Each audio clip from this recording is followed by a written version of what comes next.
예수님을 그리스도로 믿는 사람들을 부르는 여러 다양한 호칭들이 있어요. 그 중에 아마도 가장 일반적인 것은 그리스도인이겠죠. 그러니까 다른 사람들도 우리를 향해서 그리스도인이라고 부르고 우리도 우리 스스로를 소개할 때에 그리스도인이라고 말하죠. 그러니까 이게 그리스도인이란 말이 굉장히 일반적이죠. 그래서 우리가 오해하는 것은 뭐냐면은 성경에도 이 그리스도인이란 말이 많이 나올 거라 생각하죠. 그러나 그러지 않습니다. 신약 성경 마태복음부터 요한계시록까지 27권 신약 성경 전체에서 그리스도인이란 말은 3번밖에 나오지 않아요. 사도행전에 2번, 그리고 베드로 전서에 1번, 3번밖에 나오지 않는, 별로 이렇게 언급되지 않는, 강조되지 않는 호칭이 그리스도인이에요. 사실은 사도 바울 서신에서 성경 전체에서 더 많이 언급되는 것은 뭐냐면은 성도, 거룩한 사람들, 구별된 사람들이 아마 더 일반적일 것입니다. 그러나 지금 우리가 이제 살펴보려고 하는 사도행전에 보시면 사도행전에는 예수님을 그리스도로 믿는 사람들을 부르는 너무너무 좋은 호칭이 하나가 있어요. 이것보다 더 좋은 호칭이 있나 싶을 정도의 바로 그 호칭, 그건 바로 제자입니다. 그러니까 제자라는 것은 그 당시에 또 지금도 예수님을 그리스도로 믿고 따르는 사람들을 부르는 아마 가장 중요한, 가장 적절한 호칭일 거라 저는 확신합니다.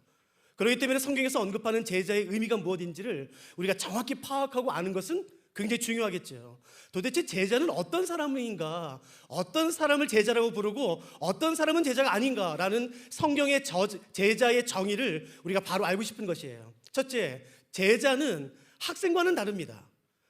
제자는 학생이나 다 같지 않습니까? 아니요. 학생은 정해진 장소에서 정해진 시간에 선생님부터 어떤 정보와 지식을 배우는 사람, 받는 사람을 우리는 일반적으로 학생이라고 말하죠. 그렇기 때문에 어떤 장소를 벗어나면, 어떤 시간을 벗어나면 그 배움이 끝이에요. 그러나 제자는 그렇지 않습니다. 정해진 장소가 아니라 모든 장소에서, 정해진 시간이 아니라 모든 시간 동안 선생님의 말과 모든 삶을 통해 배우는 사람이 바로 제자예요. 그렇기 때문에 제자의 가장 중요한 특징은 선생님의 어떤 지식과 정보를 가지는 것, 전달받는 것 정도에 멈추는 것이 아니라 제자의 가장 중요한 특징은 선생님의 모든 삶을 배우고 닮아가는 사람이라고 할 수가 있겠죠. 이것이 제 첫 번째 제자의 중요한 특징이에요. 두 번째, 제자는 무리가 아닙니다. 사복음서에 보시면 예수님께서 언제나 나타나실 때의 주변에는 수많은 사람들이 몰려다녔어요. 예수님이 이 동네에 나타나셨다, 이 말에 나타나셨다 라는 소문은 순식간에 퍼져나갔고 그 소문에 따라서 셀 수 없는 수많은 사람들이 예수님 주변에 모여들었죠. 그 사람들은 예수님에게 환호를 보내고 박수갈채를 보내고 찬양을 드리고 그리고 자기 옷을 벗어서 예수님이 가시는 길에 깔아드리고 기가 막힌 환호성이 언제나 예수님 주변에는 가득했었고 수많은 사람들이 있었어요. 그러나 예수님 주변에 있던 사람들을 크게 두 부류로 나눈다면 첫 번째는 무리죠. 그리고 두 번째는 제자를 할 수가 있어요. 무리나 제자나 모두 똑같이 예수님을 좋아해요. 예수님을 따라가요. 예수님이 여기 나타났다 그러면 우르르 몰려갑니다. 수많은 박수갈채, 찬양, 자기의 옷을 벗어 예수님에게 깔아드리는 것은 다 똑같아요. 그러나 무리는 예수님의 말씀이 나의 생각과 다르면 뒤도 안 돌아보고 예수님을 떠납니다. 자기 자존심을 버리면서까지 굳이 예수님을 따르고 싶지 하지는 않아요. 심한 경제적인 손해를 입으면서까지 굳이 예수님을 따라가려고 하지 않는 사람들은 무리예요.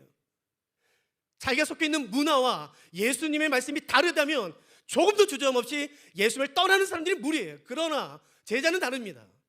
예수님의 말씀이 나와 너무 부딪혀요. 예수님의 말씀을 따르기 위해 나는 너무 많은 것을 포기해야 돼요. 그래도 불구하고 예수님을 따르는 사람을 제자라 부르는 것이에요. 그래서 제자는 무리가 아닌 것이에요. 겉으로 볼 때 똑같아요. 무리나 제자나 여러분 똑같이 예배드립니다. 똑같이 손을 들어요. 똑같이 박수를 보내요.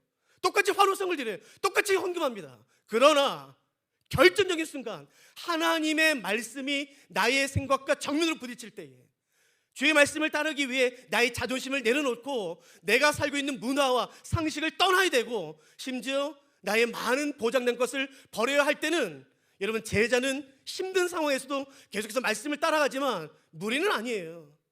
뒤도 안 돌아보고 떠납니다. 그렇기 때문에 성경에서 언급된 제자의 가장 중요한 특징을 언급해라. 그렇다면 이렇게 말할 수가 있겠죠. 모든 삶을 통해 예수님을 닮아가는 사람. 그리고 하나님의 말씀이 자기의 삶의 기준 되는 사람이에요. 문화가 아닙니다. 여러분, 오늘날에는 교회에 얼마나 많은 유물론이 들어가 있는지 몰라요. 교회 계획을 외치는 수많은 사람들에게 속지 마세요. 그들의 손에는 단지 성경이 들려있을 뿐이에요. 그들이 말하는 것은 성경과 아무 상관없어요. 깜짝 놀랐어요. 저는 4년 전에 스위스에서 돌아와서 정말 많은 교회를 다닐 때에 교회 개혁이 많은 이슈였었어요. 너무 좋았어요. 그래, 너무 좋다. 근데 깜짝 놀라는 것은 뭐냐면 단지 그들의 손에는 성경이 들려있을 뿐이지 그들의 주장은 전혀 성경적이지 않아요.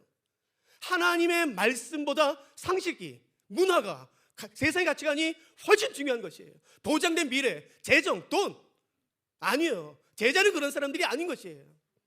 그 무엇보다도 하나님의 말씀이 우선된 사람들, 하나님의 말씀이 내가 속해 있는 문화와 다르다 할지라도 그 말씀을 따르는 사람들이. 그래서 로마서 12장 1절과 2절은 이렇게 말하지 않습니까? 그러므로 내가 하나님의 모든 자비하심으로 너희를 권하노니 너희 몸을 하나님 기뻐하시는 거룩한 산제사로 드리라. 이것이 너희 드릴 영적인, 그러니까 이것을 다르게 말하면 마땅한 이라고 번역할 수가 있겠죠. 너희의 마땅한 영적인 예배니라. 너희는 이 세대를 본받지 말고 오직 마음을 새롭게 함으로 변화를 받아 하나님의, 기억하세요? 선하시고 기뻐하시고 온전하신 뜻이 무엇인지 분별하도록 하라는 것이에요.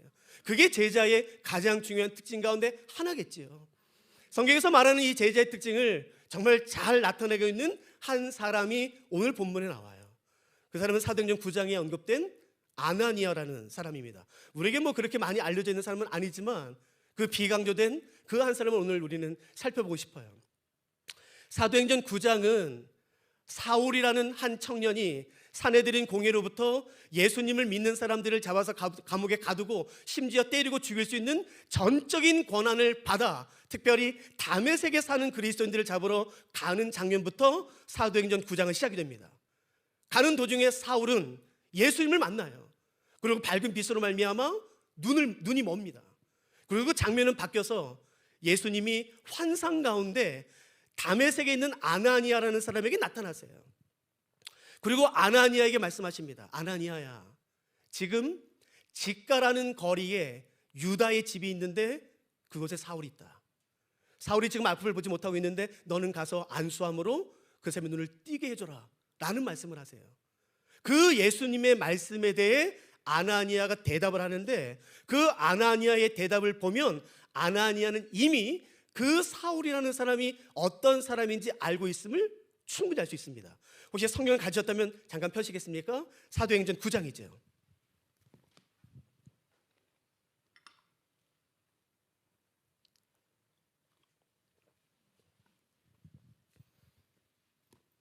예수님의 말씀에 아나니아는 9장 13절, 14절에 이렇게 대답합니다. 제가 한번 읽어볼 테니까 한번 들어보시겠어요? 아나니아가 대답하되 주여, 이 사람에 대하여 내가 여러 사람에게 듣사온즉, 이미 들었죠. 그러니까 사울이란 청년이 예루살렘에서 주의 성도에게 적지 않은 해를 끼쳤다 하더니 여기서도 주의 이름을 부르는 모든 사람을 결박할 권한을 대제사장들에게서 받았나이다. 그러니까 이 아나니아라는 사람은 사울에 대해서 알았어요. 두 가지를. 첫째, 과거에 어떤 일을 했는지. 예수님, 제가 알기로는, 듣기로는 이 사울이라는 사람이 과거에 예루살렘 교회를 핍박했던 사람입니다. 두 번째, 그 사람이 지금 이 다메섹에 있는 그리스도인들을 잡기 위해 지금 오고 있습니다. 정확히 알았어요. 여러분, 아나니아는 사울이라는 사람이 어떤 사람인지 정확히 알았죠. 아나니아뿐만 아니라 다메섹에 있는 그리스도인들 대부분은 사울이 어떤 사람인지 알고 있어요. 왠 줄 아세요? 여러분, 다메섹의 그리스도인들이 굉장히 많았습니다. 이때. 그 이유는 얼마 전에 있었던 예루살렘 교회에 핍박이 있었는데 그때 스데반 사역자가 죽었죠.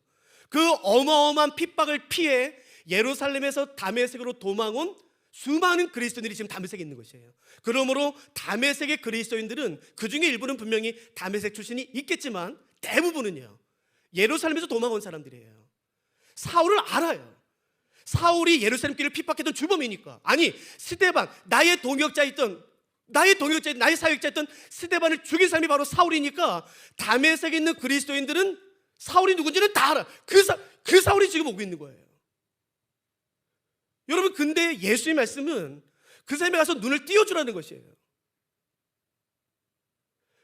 이게 어떻게 가능하겠습니까? 예수님의 그 아나니아를 향한 명령은 하나입니다. 그 다음 절 보세요. 15절 한번 보세요. 15절 종이 성경을 가지고 계시고 펜을 가지신 분은 이 단어에 한번 동그라미 쳐보세요. 15절 주께서 이르시되 이단 말이에요. 가라라는 것이에요. 가라. 아나니아, 내가 안다. 내가 사울 어떤 사람인지 알아. 예수 그리스도의 아나니아에 대한 명령은 한마디입니다. 가라라는 것이에요. 여러분, 아나니아가 예수님의 이 말에 대해 얼마나 많은 할 말이 있었겠습니까? 얼마나 많은 질문이 있었겠습니까?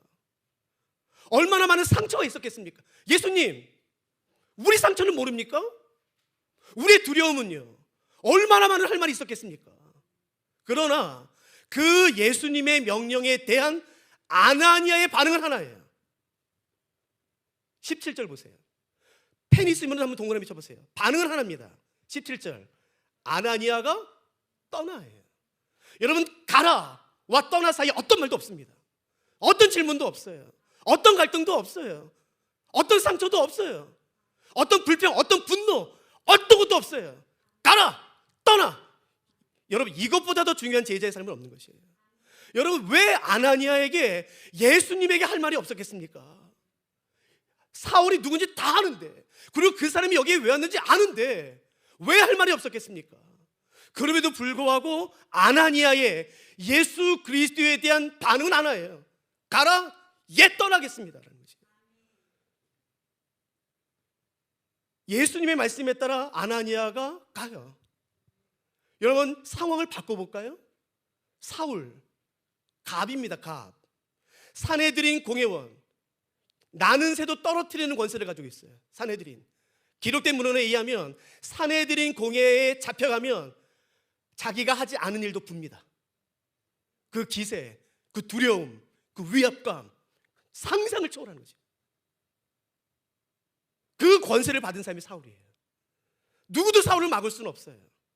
사울은 두려워하지 않습니다. 그가 갑이니까. 갑자기 밝은 빛 때문에 눈이 멀었어요. 알지 못하는 사람이 자기의 두 팔을 잡고 어디로 데려갑니다. 앉혀요. 내가 지금 어디에 와 있는지 몰라요. 앞이 안 보여요. 내가 의지할 수 있는 오직 귀입니다. 귀가 더 예민해져요. 수많은 사람이 내 앞에 왔다 갔다 그래요. 이 사람이 나를 해야 할 사람인지 도와줄 사람인지 확신이 안 섭니다. 많은 말들이 오가요. 얼마나 귀를 기울였겠어요. 나를 지금 죽일 건가? 이 사람들이 혹시 다메섹 그리스도인들이면 어떻게 하나? 내가 여기 오는 거 안 할 텐데 나를 가만 놔둘까? 그 수많은 두려움. 근데 갑자기 문이 펄컥 열려요. 그리고 한 사람이 숨을 거치게 몰았어요. 이 사람이 나를 해하러 왔는지 도우러 왔는지는 아무도 몰라요. 근데 그 거친 숨을 내쉬는 한 사람이 내 앞에 다가와요. 점점 숨이 거칠어져요. 그게 더 커져요. 내 앞에 섭니다. 누군지 몰라요. 그 사람의 손에 나를 해야 할 칼이 들려 있는지, 나를 도와줄 무엇이 들려 있는지는 아무도 몰라요. 근데 그 사람이 내 앞에 서는 것이에요. 얼마나 두려웠겠습니까? 얼마나 귀를 쫑긋 세우고 그 사람이 하는 말을 들었겠습니까? 여러분, 상상해 보세요. 그때 만일에 그 아나니아가 사울에게 이렇게 말했더라면요. 야야, 네가 사울이가 우리 스데반 형님 죽인, 그러면 끝나는 거예요. 얼마나 두렵겠습니까? 여러분, 그때 아나니아가 예수님의 명령에 즉시 순종함으로 사울에게 가서 했던 첫 마디가 뭔지 아세요? 같이 볼까요? 17절이에요. 아나니아가 떠나 그 집에 들어가서 그에게 안수하여 이르되, 이단 말이죠. 형제 사울아라는 거지. 여러분, 어떻게 나를 잡으러 온 내 동역자, 내 그리스도인들, 내 성도님들을 잡으러 온 사울을 향해 형제라고 부를 수 있습니까? 어떻게 예루살렘 교회를 풍비박산 낸 그 나쁜 놈을 향해서 형제라고 부를 수 있습니까? 어떻게 스데반을 그렇게 처참하게 돌로 쳐서 죽인 그 자식을 어떻게 형제라고 부를 수 있습니까? 아나니아가 사울을 향해 형제 사울아 라고 부른 이유는 오직 하나예요. 이유가 뭔가요? 예수님 말씀 때문이에요. 예수님 말씀 때문에 그렇게 한 것이에요. 여러분, 잘 보세요. 우리를 잡으러 오려고 하는 사울이라는 사람이 지금 눈이 멀어 직가라는 거리에 있는 유다 집에 있다. 것은 고급 정보입니다. 어쩌면 다메섹 그리스도인들에게 이것은요, 하늘이 주신 기회일지 몰라요. 이야, 역시 하나님 살아계셔. 역시 조용히 죽이자. 어쩌면 이것은 진짜 고급 정보에다가 하나님이 우리에게 주신 기회인지 몰라요. 여러분, 아까도 말씀드렸지만 다메섹에는 그리스도인이 많았다고 말씀드렸어요. 이런 생각 안 해보셨어요? 이런 질문 안 해보셨어요? 왜 다메섹에는 그리스도인들이 그렇게 많은데 예수님은 하필 아나니아에게 나타나셨을까? 다른 그리스도인에 나타나지 않으시고 왜 아나니아에게 나타나셨을까? 왜일까요? 예수님은 아세요. 예수님의 가라라는 명령에 사람들이 어떻게 반응할지 예수님은 아세요. 가라라는 명령에 즉시 떠나갈 사람은 그 수많은 그리스도인들 가운데 아나니아밖에 없다는 것을 예수님이 아세요. 그러니까 여러분, 이렇게 말씀하시면 안 돼요. 예수님 왜 저 사람입니까? 왜 나에게는 말씀하지 않으십니까? 왜 나에게는 환상을 주지 않으십니까? 왜 나에게는 능력을 주지 않으십니까? 왜 나에게는 말씀을 깨달은 은혜를 주지 않으십니까? 왜 저 사람입니까? 왜 저 사람입니까? 여러분, 그렇게 말씀하지 마세요. 왜냐하면 하나님인 그의 은혜가 우리에게 주어졌을 때에 우리가 어떻게 반응할지 예수님은 다 아세요. 절대 속일 수 없습니다. 내가 수많은 말로, 수많은 감동적인 말로 사람들 앞에서 간증할 수 있지만 아니요, 하나님은 절대 속지 않으세요. 하나님의 은혜가 주어졌을 때에, 하나님의 말씀이 주어졌을 때에 내가 어떻게 반응할지 하나님이 정확히 아세요. 누가 하나님의 말씀이 내 삶 가운데 임했을 때 내 생각과 다르다 할지라도, 아니 여러분, 이때 얼마나 많은 다메섹에 있는 그리스도인들이 예수님을 가르치려고 했겠습니까? 예수님 틀렸습니다. 예수님 지금 실수하시는 겁니다.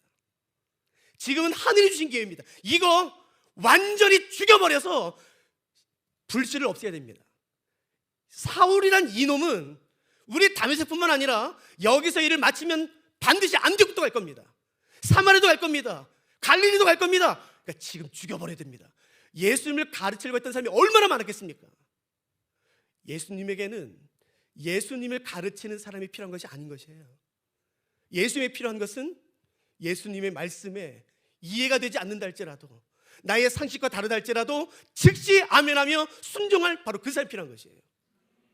그래서 오늘 본문인 10절에서 성경은 아나니아를 이렇게 소개하는 것이에요. 다시 원래 본문을 가볼까요? 성경은 아나니아를 이렇게 소개합니다. 그때에 다메섹에 아나니아라는 제자가 있더니. 만일 하나님이 오늘 성경을 다시 쓰신다면 이렇게 쓰시면 얼마나 좋을까? 그때에 포드교회에 예수 그리스도의 제자가 있더니 그 사람의 이름은 이거였더라. 여러분, 학벌이 중요하지 않아요. 내 통장의 잔고가 중요하지 않아요. 내 생각과 다르다 할지라도, 내 이해와 다르다 할지라도, 그 말씀을 순종하기 위해 수많은 오해가 있다 할지라도 하나님 말씀에 즉시 순종하는 바로 그 사람이 필요한 것이에요. 그 사람은 성경은 그 사람을 일컬어 예수 그리스도의 제자라고 말하는 것입니다. 한국 교회의 가장 큰 위기 중에 하나는 이제 더 이상 교회는 제자를 만들어내지 않아요. 교회만 잘하면 되는 거지. 헌금만 잘하면 돼요. 예배만 잘 드리면 돼요. 봉사만 잘하면 되는 것이에요. 아니요. 한국 교회의 가장 큰 위기 중에 하나는 더 이상 제자를 만들어내지 않는 것이에요. 하나님의 말씀이 그의 삶의 전부인 사람, 하나님의 말씀이 자신이 속한 세상의 문화와 가치관과 상식보다 더 중요한 사람, 하나님의 말씀이 내 삶의 이유인 사람. 너 왜 그렇게 하냐? 너는 왜 사울을 향해 왜 형제라 부르냐? 그때에 대답 장황하게 설명하지 않고 오직 한마디, 내 주 예수 그리스도의 말씀이기 때문이다 라고 말을 바로 그 사람. 여러분, 그 사람이 필요한 것이에요. 여러분, 그 사람이 오늘 여기 있다면 얼마나 좋겠습니까? 다르게 살 용기가 있는 사람, 바벨론에서 그 바벨론의 문화를 거스르며 하나님께 기도했던 당일처럼 다르게 살기로 결정하는 바로 그 사람을 하나님이 찾고 계시고, 여러분 기억하세요. 세상의 변화는 수천 명, 수만 명에 의해서 이루어지지 않고 다르게 사는 한 사람에 의해서 세상은 변화되는 것이에요.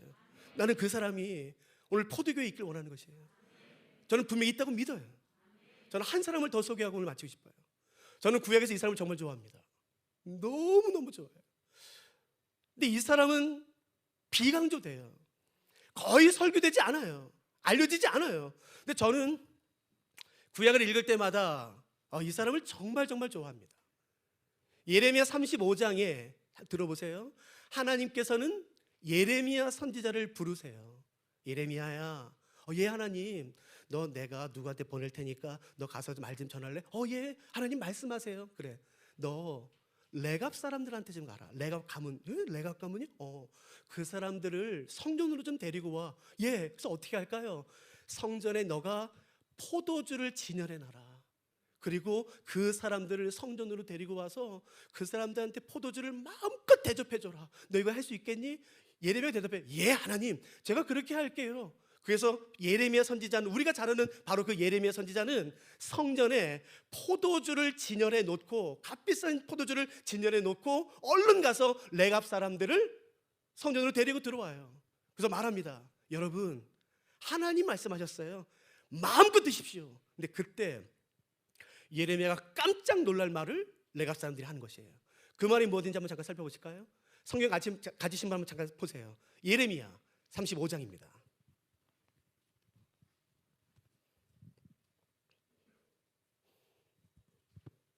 예레미야 35장. 제가 1절과 2절을 먼저 읽어드릴 테니까 한번 보세요. 상황을 보세요. 예레미야 35장 1절과 2절. 유다의 요시야 왕의 아들 여호야김 때에 여호와께로부터 말씀이 예레미야에게 임하여 이르시되, 너는 레갑 사람들의 집에 가서 그들에게 말하고 그들을 여호와의 집 한 방으로 데려다가 포도주를 마시게 하라. 그죠? 제 말이 맞죠? 그래서 예레미야가 그렇게 해요. 그래서 5절 보세요. 그러니까 예레미야예요. 내가 레갑 사람들의 후손들 앞에 포도주가 가득한 종지와 술잔을 놓고 마시라 권하매. 6절. 그들이 이르되 우리는 포도주를 마시지 아니하겠노라. 그래서 예레미야도 아마 놀랐던 것 같아요. 본문의 정황을 보면은 예레미야도 몰랐던 것 같아요. 레갑 사람들이 포도주를 안 먹는다는 사실을.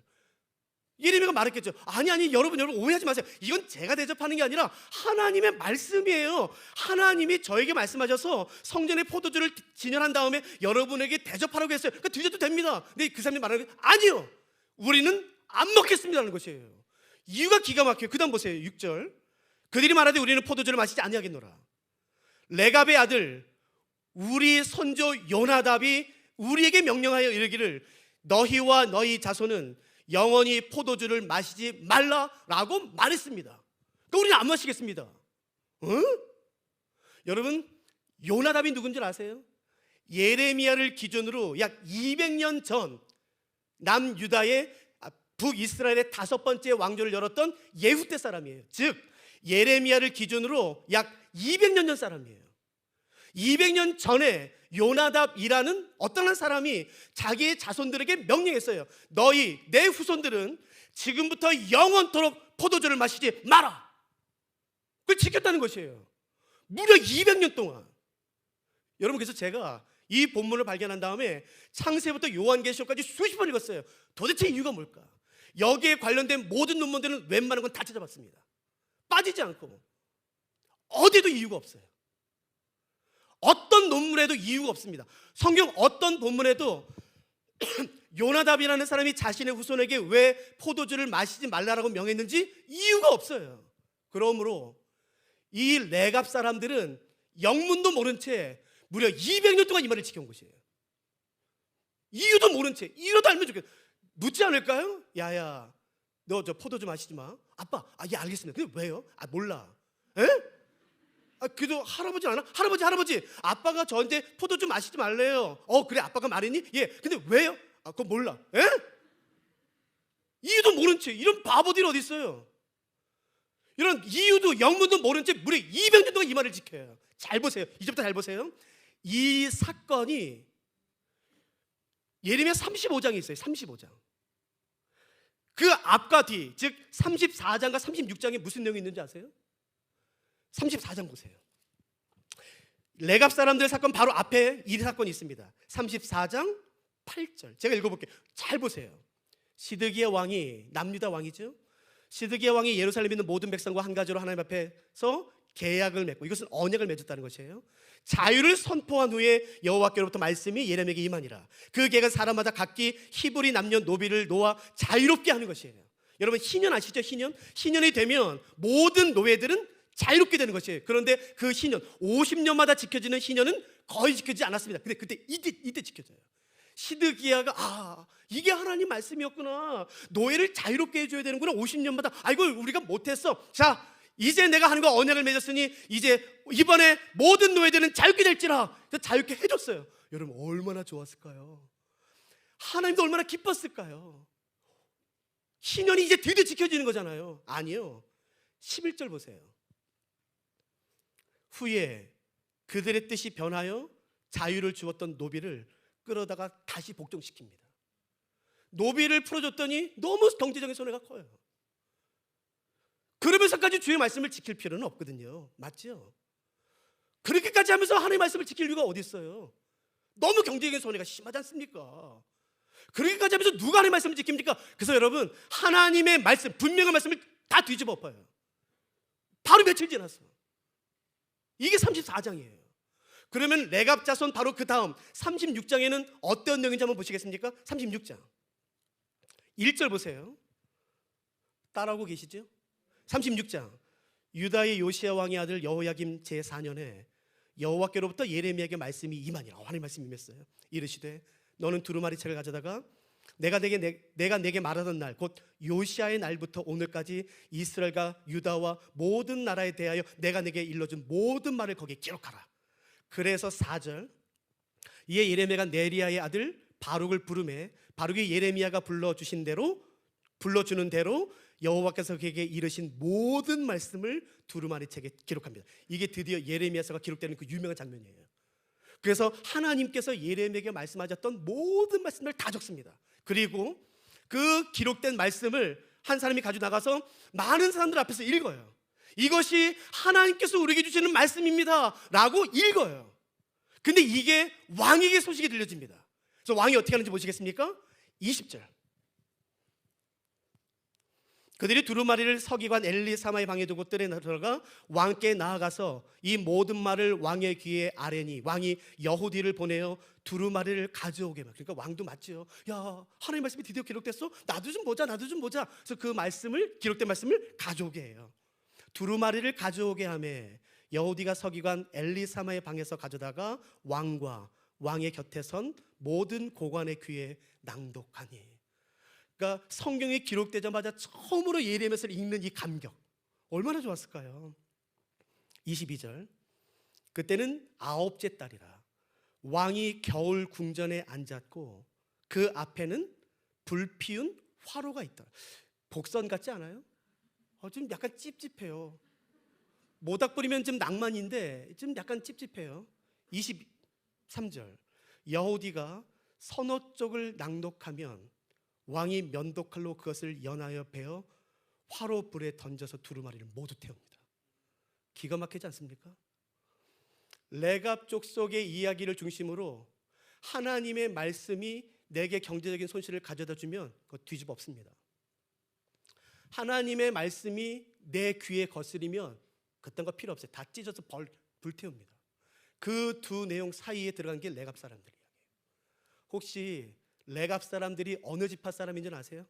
이스라엘 12지파 가운데? 아닙니다. 겐 족속입니다.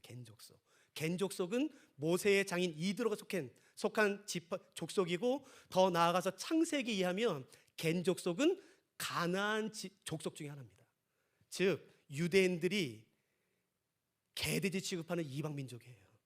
저주받은, 버림받은, 절대로 하나님 나라에 들어오지 못하는 그 개돼지 취급받는 그 사람들이 레갑 사람들이에요. 근데 재밌지요. 레갑 사람들은 영문도 모른 채 자신의 조상들이 포도주를 먹지 말라 말한 그 말을 이유도 모른 채 무려 200년을 지켜요. 그래서 하나님이 예레미야 35장에서 예레미야에게 이렇게 말씀하세요. 뭐로 말씀하시는지 한번 잠깐 보시죠. 이건 굉장히 중요해요. 14절, 저는 이 말씀을 읽을 때마다 마음이 아프더라고요. 보세요. 레갑의 아들 요나답이 그의 자손에게 포도주를 마시지 말란 그 명령은 실행되도다. 그들은 그 선조의 명령을 순종하여 오늘까지 마시지 아니하거늘 내가 여호와죠, 내가 너희에게 말하고 끊임없이 말하여도 너희는 내게 순종하지 아니하도다. 이 말씀을 읽을 때마다 저는 마음이 찢어지는 것 같아요. 하나님이 말씀하세요. 예레미야, 너 그거 아니야? 니네들이 말하는 그 개돼지 같은 것들은 영문도 모른 채 그 조상이 말은 말을 무려 200년 동안 지키대. 200년 동안. 그런데 내 백성은 내가 아무리 말해도, 선지자를 보내도 듣지 않아. 아무리 말해도 내 백성은 듣지 않아. 그 울부짖음이 들리세요? 하나님께서 원하시는 것은 그 하나님의 말씀을 다른 그 무엇보다도 존중하는 사람인 것이에요. 자신의 생명보다도. 목사님, 그래도 이 직장은 포기할 수는 없습니다. 아무리 말씀과 벗어나도 안 됩니다. 이건 연봉이 셉니다. 다니세요. 근데 이 중에 한 명도 없습니까? 아니, 난 그만둔다. 너 미쳤냐? 너 연봉이 얼만데? 2억이 넘는데 너 미쳤냐? 한 명도 없으세요? 자랑 하나 할까요? 저는 작년까지 한 교회 청년부 전체를 맡아 섬겼었어요. 이 비슷한 설교를 저는 자주 했죠. 설교를 마치고 내려오는데 한 청년이 저에게 왔어요. 목사님, 저 회사 그만뒀습니다. 제가 알아요. 그 형제 우리나라에서요 최고의 학부를 나온 형제예요. 우리가 이름 대면 할 만한 대기업의 이사로, 젊은 나이에, 굉장히 젊은 나이에 이사로 된, 실력 끝내주는, 연봉이 2억이 넘어요. 너 왜 그만둬? 너 그거 그렇게 좋은 회사 들어가기 얼마나 어려운데 거길 그만둬. 목사님, 제가 진짜 갈등이 많았었어요. 제가 이사로 계약을 맺을 때 원치 않는 곳에 사람들 데리고 가야 됩니다. 아시죠? 근데 목사님, 내가 이제 2번 다시 그 짓 하고 싶진 않습니다. 야, 그렇다고 그걸 그만둬? 예. 내가 그만뒀습니다. 제가 그 다음 주에 사람 이름 말하지 않고 그 이야기를 설교 시간에 했어요. 근데 설교를 마치자마자 한 형제가 쪼르르 달려오더라고요. 목사님, 왜? 제 얘기 들으셨어요? 그러더라고요. 아니, 그거 얘기야. 목사님, 저도 지난주에 그만뒀어요. 똑같은 이유 때문에. 여러분 웃겠지만 전 울었어요. 고맙다 얘들아. 내가 너희들 목사라는 게 너무 자랑스럽다. 내 1% 너희 위해서 기도하마. 돈이 말씀보다 중요합니까? 먹고 살아야 되니까? 아니요. 그렇게 하셔도 돼요. 하나님, 나는 내 생명보다 주의 말씀을 지키는 게 더 중요합니다. 나는 주의 말씀을 내 생명의 대가를 치르면서까지도 존중해드리고 싶습니다 라는 사람이 혹시 한 명도 없겠어요? 단 한 명도?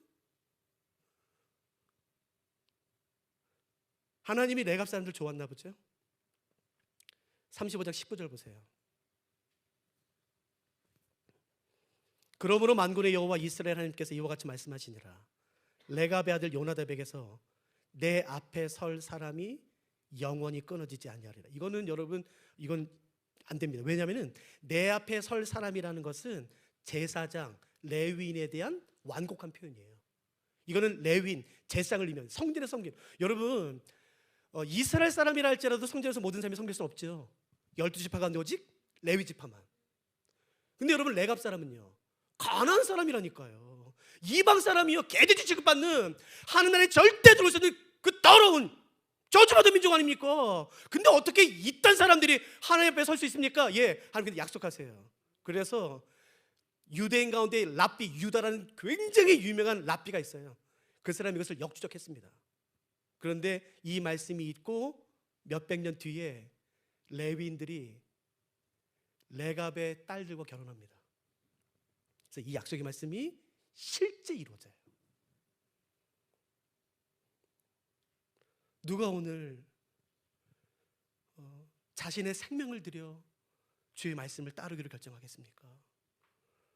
사랑하는 포도교회 성도 여러분, 길이 아니면 가지 마세요. 제발 길이 아니면 가지 마세요.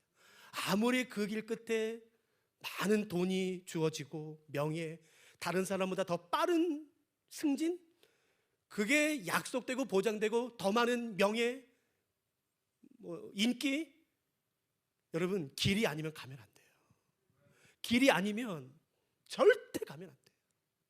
목사로서 줄 수 있는 선물은 이거밖에 없어요. 길을 가십시오. 사람들은 말해요. 세상의 길은 넓고 예수님의 길은 좁대요. 거짓말입니다. 예수님의 길 좁지 않아요.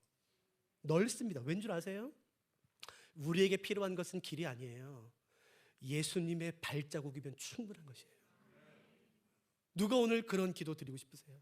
예수님, 내 눈에 주의 발자국이 선명하게 보이게만 해주십시오. 내가 그 길 따라갈 테니까. 주의 말씀이 내 생명보다 귀하다는 것을 내가 이 세상에 증명할 테니까. 우리 같이 찬양하지 않으실래요? 이 찬양이 저는 오늘 우리의 고백이 되면 좋겠어요. 우리의 기도가 되면 좋겠어요. 우리 같이 이 찬양하고 같이 기도하고 싶습니다.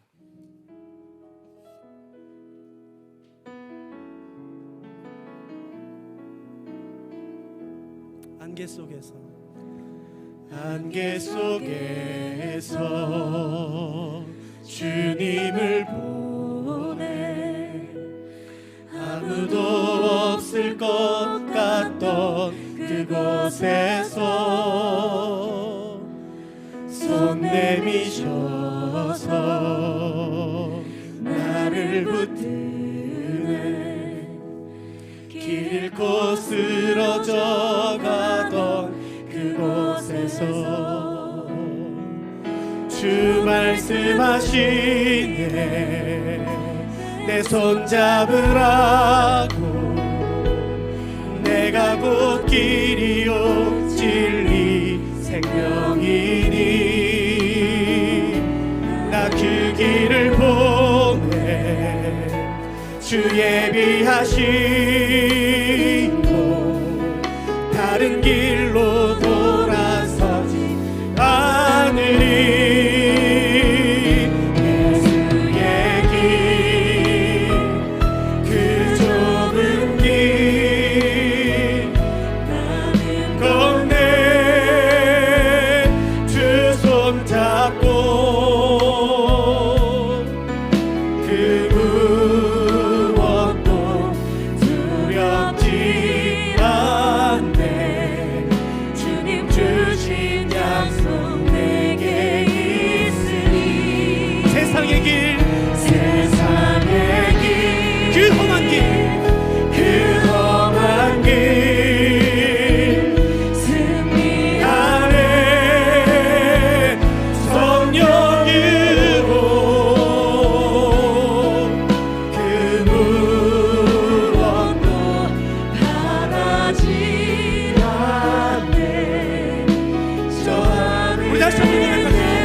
다시 한 번만 찬양하십니다. 안개 속에서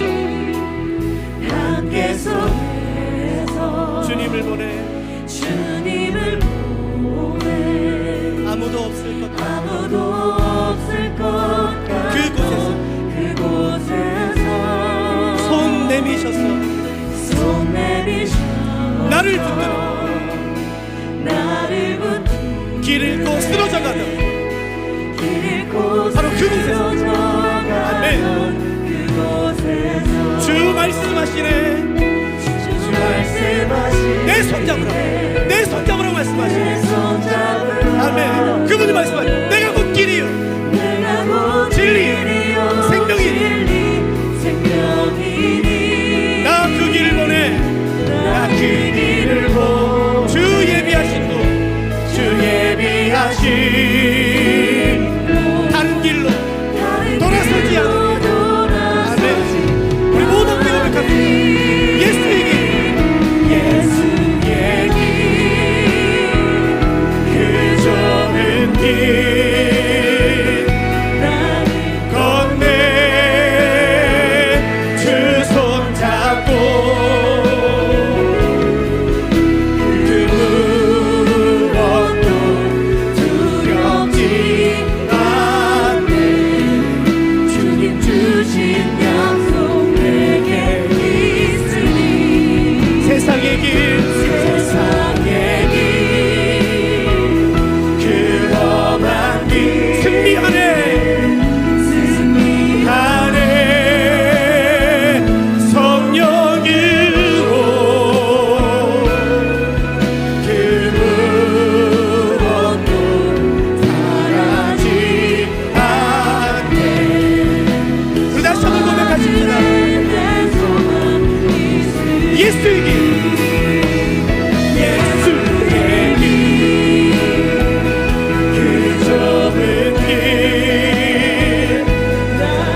건네 주 손잡고 그 무엇도 두렵지 않네. 주님 주신 약속 내게 있으니 세상의 길, 그 험한 길 승리하네. 성령으로 그 무엇도 바라지 않네. 저 하늘에 내 소망 있으니. 여러분 기도하지 않으시겠습니까? 누가 혹시 이런 기도 오늘 드리고 싶으세요? 하나님, 내 삶에 하나님 되십시오. 여러분, 우리의 소원은 하나님으로 하여금 하나님이 되게 하는 것이에요. 여러분, 도대체 예수님이 이 세상에서 얼마나 멸시와 천대를 더 당해야지만 왕이 되시겠습니까? 우리가 오늘 그 일을 해드리고 싶은 것이에요. 하나님, 내 삶의 왕이 되십시오. 주님은 내 명령권자가 되십시오. 나는 주님을 따르는 사람이 될 테니. 주님은 내 선한 목자가 되십시오. 나는 주님을 따르는 양이 될 테니. 주님은 내 아버지가 되시고 나는 주의 자녀가 되며, 주님은 내 하나님이 되시고 나는 피조물이 될 수 있도록 도와달라고. 주님, 하나님이 되십시오. 하나님, 내게 무엇인지 말씀만 하십시오. 내가 온 힘을 다해 생명을 다해 주의 말씀을 지켜드릴 테니 주님, 나에게 주의 말씀을 사랑할 수 있는 마음을 주시고 존중할 수 있는 마음을 주시고 내 삶에 하나님 되십시오. 우리 그렇게 같이 주의 붙잡혀 나가서 기도하기 시작하십시다. 우리 기도하십시다. 예 주님, 예 주님, 우리에게 왕이 되어 주시옵소서. 나의 삶의 왕이 되십시오. 내 삶의 주인 되십시오.